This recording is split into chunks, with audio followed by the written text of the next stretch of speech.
My ex-wife had no standing other than being my ex-wife to be on your show. That's my problem. However I feel about you, I saved it to this day when we gonna have this talk. Mr. Earthquake, Hello. welcome to your first one-on-one on camera with Comedy Hype. Yes. Yes, this is a lot of different emotions going into this for myself,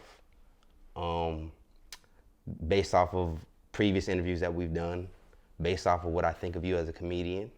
So it's a lot of different emotions going into this, and I again thank you for taking time out to make this happen. Let's just jump into it, like kill the air. Top of the year, we did an interview with your ex-wife. From us, after we released part one of the clip, it became a thing of self-reflecting in terms of a company. At the same time, I think that there was a little bit of miscommunication or misinterpretation from even people that watched it, trying to figure out what the hell was Comedy Hype doing with that move. What was your reaction when you seen it? I mean, before we even get to that part, as I guess the question I will have to you was, this is Comedy Hype, and it's a platform for comedian.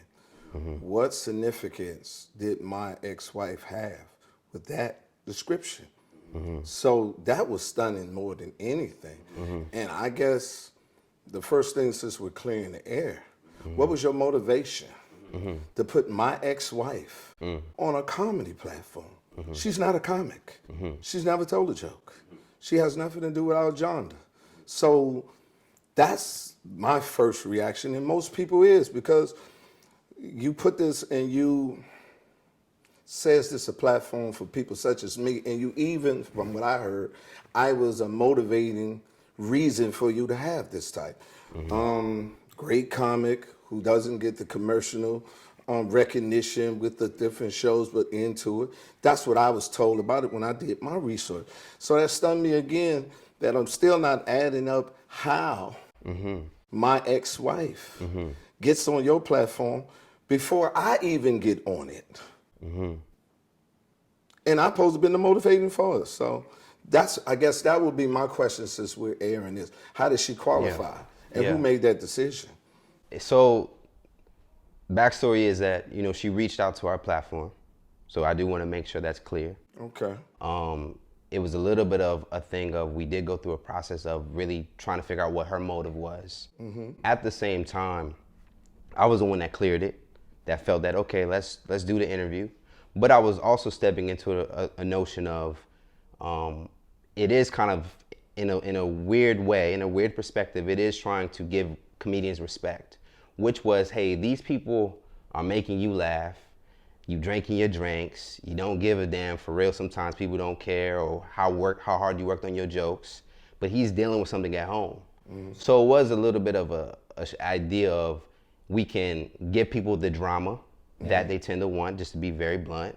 At the same time, I hope that it was gonna gain you some empathy of like, damn, he got this shit going on at the crib, but then he coming over here trying to make you relieve yourself of what you're maybe dealing with. And that's kind of where I justified it for myself, to be like, okay, if I can go with it in that intent, then I felt okay with it, and I didn't really like trip out about it. But it wasn't like a thing of, I got a vendetta against Quake, and that's where it got a little like misconstrued for my perspective, where people made it feel like it was a personal attack. I never met you in person, so I don't have that type of thing where I'm just sitting there like, let me get at Quake. And I think that's where I didn't like where it went. Our side of telling like journalism and telling stories, it does ruffle feathers, and I oftentimes may not be excited about some of the stories we have to do, but I do feel obligated to try to give the audience like clear, truthful stories. But for you, I mean, which I did, at worst disingenuous, at best bullshit. And I say bullshit in this way is, everything, even what you just said to me, she fulfilled none of those criterias. adversarial divorce. So anything that she said was not going to be fruitful for nothing that you just said you was looking for. You could have went to my daughter. I have daughters, I have brothers, I have sisters. I've been in the military for 9 years. I have all these other people that you could sit back and say, this is what he go through as a regular thing. I have a brother that going through cancer that I have to deal with. I have different things that brothers, grandson that I have lost. These are other different things that you can see that I go that carries more weight. If that's truly what you want to do, then something sensation as an ex-wife, who had no comment that I only been married to for 3 years. That's where I messed up at. So let me be clear. There's more to that interview. It wasn't just that part that came out. Right. In the interview, I can admit, and I've said this on record, that I messed up when I realized she was only with you for 3 years.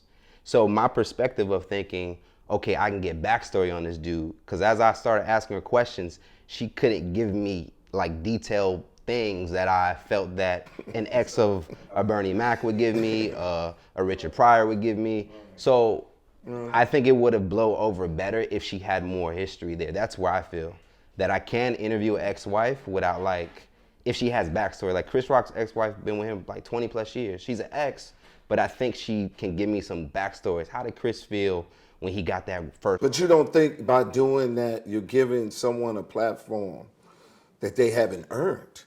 And for us to support your platform, who are you to distinguish who you give the right to get on our level to discuss us? And why should we support you if you're going to just arbitrarily pick people who adversarial to us and our existence, or we won't, and we haven't gave them a platform to say to us to argue this point for you to give them one?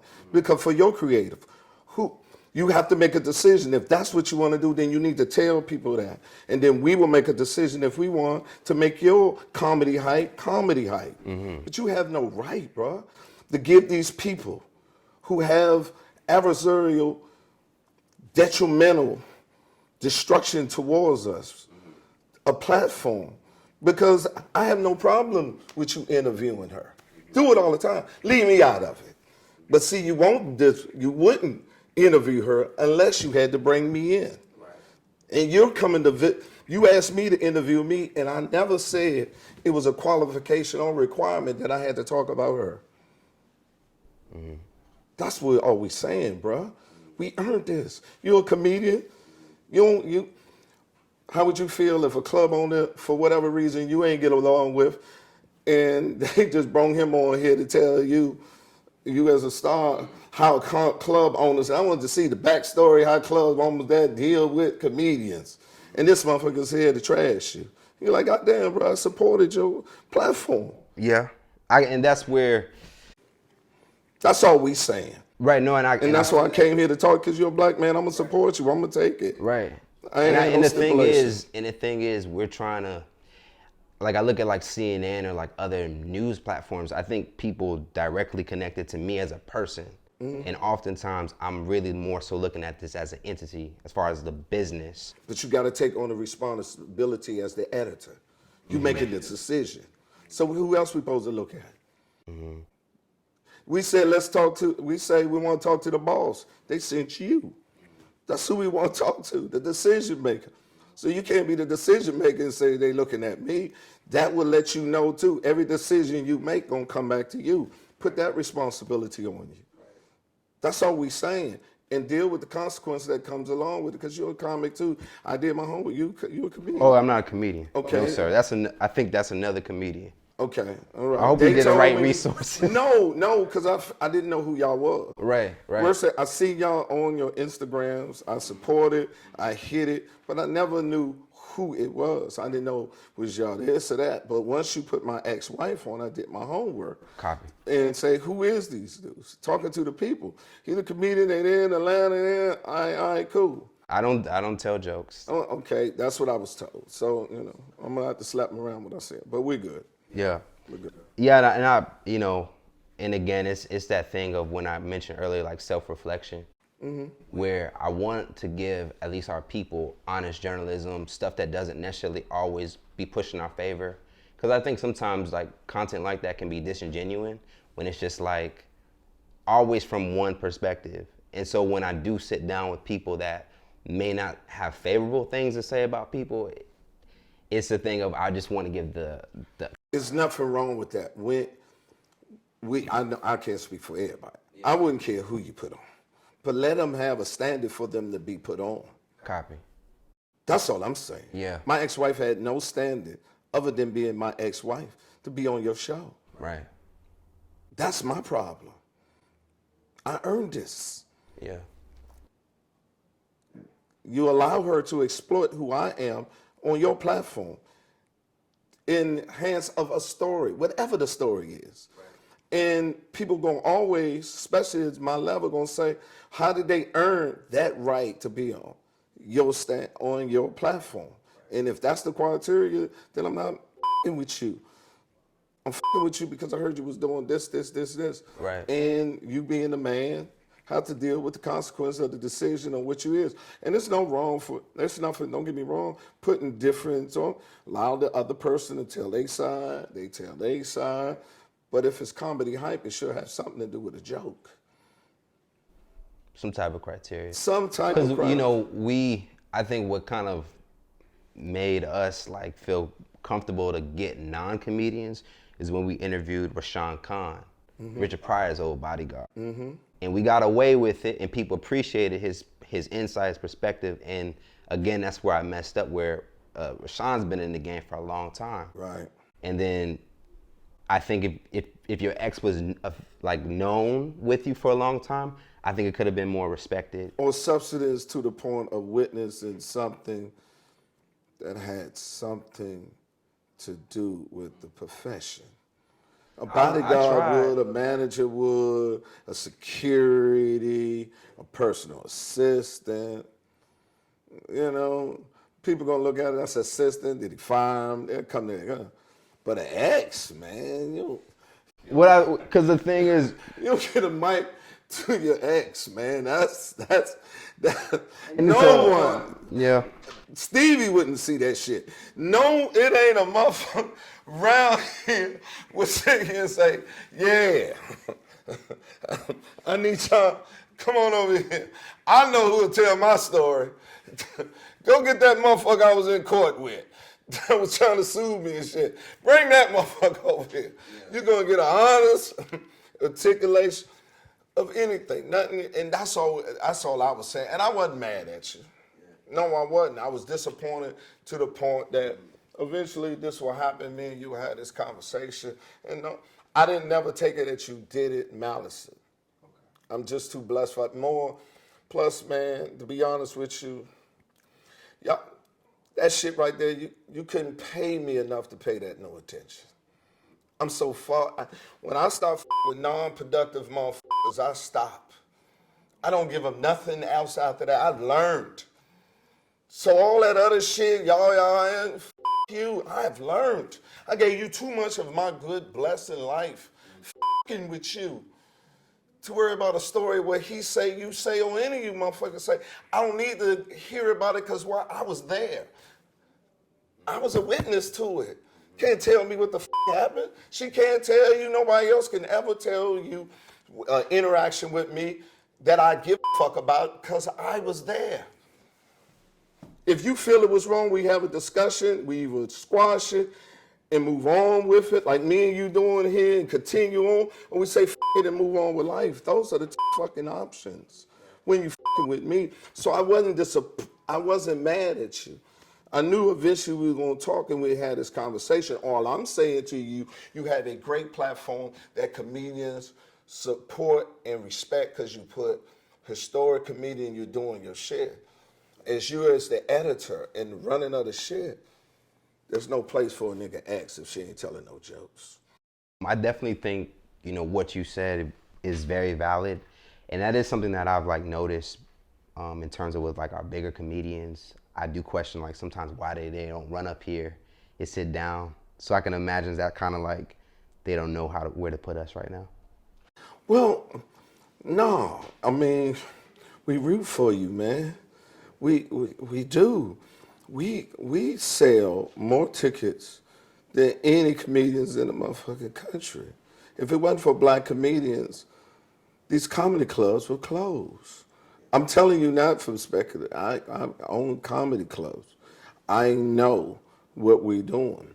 What we saying is, and I'm really speaking, I say we, there's no coalition, but to err is human. If you, personally, I feel by putting her there as a mistake, you acknowledge it's a mistake, we move on, it's gone on. But your platform is somewhere that we can come and say this and have this dialogue. Yep. And if you don't do it in a malice way, even if you make a mistake, there's nothing wrong with it, because the mistake is the human. I make mistakes. I've been in this business damn near 30 years. I made countless mistakes. But I also had enough humility to say I did that and fixed it and moved on and made me greater. Yeah. Once we as Sing see you have that platform, we gonna root for you, because we need this. We need a place to come that we can say what we feel, where it is on it. But we also need to know that we have a report like me and you are having right here to get where it is. So it's all good, man. See, I'm in the debate. Tell me your opinion. That's why I'm single, because you just can't tell me you're a great woman. Prove it, show it. Put this up where it is. And not great for you, got to be great for me. So that's it's just just put what you are, who you are up, and let it be. And you have a great great platform. And I seen my boy TK articulate the same point to you, only in TK way. You know what I'm saying? I'm not that motherfucker. Mm-hmm. You know, like, thank you, TK, but fuck, that was fucked up. Don't you ever do fucked up shit like that. That was, that moment, was probably one of the, I think we got the most backlash for it up to this date, doing that particular move. So again, that's made me really reflect, where I thought our audience, because our audience was like, dude, what you doing? Like, our audience that normally like, yeah, y'all do great interviews. And then when I went down that lane, they didn't want to see that. And I got to read the comments, and I am curious to know if I can get an X and tell the story, but non-issue. Well, you can't, but you got to make sure, as an editor, in my humble opinion, that the breakup was amicable. Okay. If it ain't amicable, then you already dealing with a person that's biased. That's your first thing. How do they perceive each other in public? If they have high regards for each other despite their separation, then it's a possibility. Like Nicole Murphy might be a good example. Yeah, maybe Nicole or good Murphy. Anyone, if they got kids, or both of them still co-parenting. Is they here, they ain't no thing about trying to hold custody, he a bad father, the rest of it. If it is, then you can go in and say, how was it being an ex with dealing with a comedian that has one of the most selfish profession that it is. Yeah. There is no profession more selfish than us. We're everything to ourselves. Producers everything, manufacture, clothes, world, we're everything. Golfers got get a break per hole. We don't get no break. Let's keep going a concert. So you have to understand that. So if you have a woman who loved him more than she loved the situation of them breaking up, going their separate way, and the knowledge is best for, like one of Richard Pryor's ex-wives, the one that came back 2 or 3 times. I don't know which one, but that one. That's the type of person that you need to give you what you say you're looking for. Right. Now, we all gonna think is really that you think you was getting that from her. I'm not gonna bullshit. That's what we saying. You want the sensationalization of it, and then we're dealing with a whole. It was a little bit of like, of course, I knew that there was gonna be drama. I knew that there was gonna be something that would get people's interest. But for me, I was able to justify it by knowing what my intention was. Yeah, but like I said, you at the least, from the outside, your intentions at the least is disingenuous. At the worst, that's bullshit, because that person could not achieve the objective. Now, you might use that objective, and we can move that objective as an explanation for when your ass got that fucking backlash. But that could not be your intention, because we feel you couldn't get what you was looking for from that individual for the intentions you said you was trying to get. Right. There's no way an ex gonna tell you great things about me. And to all credit, there's more footage, and I got to pull some stuff out of her because I wasn't on. Well, the truth is the truth. My only crime is I left. Period. I loved my wife. I would have never married her. Still love her today. She gave me one of my greatest creations, my son. I have nothing against her. As my wife, it has nothing to do with who she is. It's the title that she had. She wasn't my girlfriend. She wasn't my fiance. She was Miss Strowman. Shit comes with that. She knows that. She appreciated that when it was gone. Ain't no missing with this. It was never. That was my life. That was it. But protect her to the day I die, because that comes along with the title she has. Of course she had to say that. There's nothing else to fucking say. There is nothing documented for anything other than what I'm telling you right now. She or nobody else could ever bring a motherfucker to dispute what I'm saying right now. Period. So of course she said what's true. I'm supposed to give a motherfucker a cookie for telling the truth? The fuck out of here. It is what it is, and that's the problem. When it is what it is, testify what it is. Because we exist. If you make it to that point, and if it's at that motherfucking point, don't sit here and tell us just, oh, well, he did do that. Then find it again, since it was that easy. Again, the aftermath for us was, it's like something blew up in our face.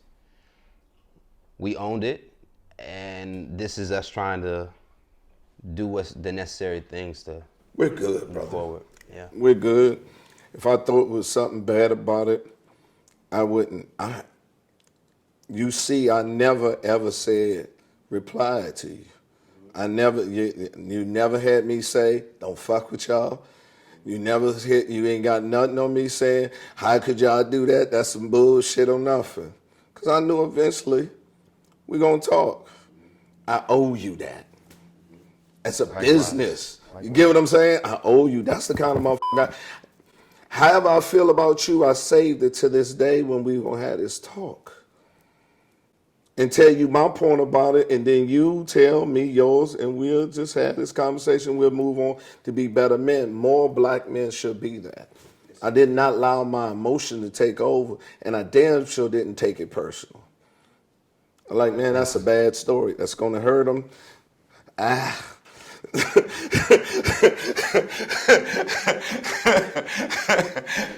He said,